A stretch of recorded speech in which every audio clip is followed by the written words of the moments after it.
Hello সবাইকে। আজকে নিজের একটু যত্ন নেওয়া যায়।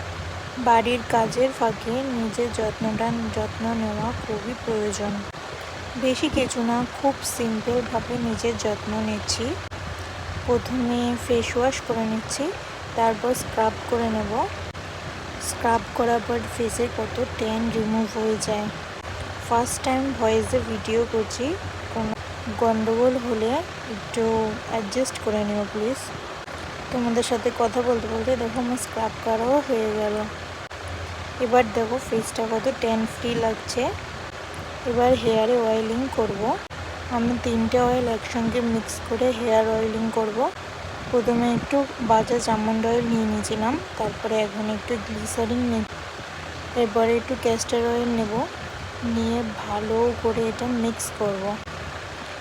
মিক্স করে পুরো হেয়ারে এই অয়েলটা লাগিয়ে ম্যাসাজ করব। 2-3 মিনিট ম্যাসাজ করব ভালো করে, তারপর পুরো লেন্থে লাগিয়ে নেব এই অয়েলটা। চুলটা বেঁধে 1 ঘন্টার মতো রেখে দেব। 1 ঘন্টা ঘরে কোনো টুকটাক কাজ করে ফেলবো।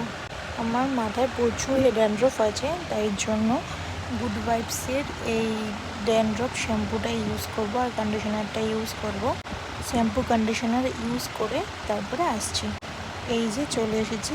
এবার প্রথমে আমার স্কিন কেয়ারটা করে নিচ্ছি। এই টোনারটা খুব শ্যুট করে আমাকে। এরপর এটা ডিটেন জেল লাগাচ্ছি। জেলটা তো পার্সোনালি আমার খুব ভালো লাগে। ভালো করে ম্যাসাজ করে নেব, তারপর একটা ভেজলিনের ময়শ্চারাইজার লাগিয়ে নেব।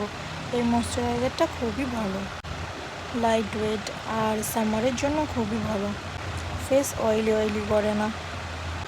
এবার মার্সের একটা লিপ বাম লাগাবো, হালকা পিঙ্ক কালার টিন্ট আছে এর মধ্যে।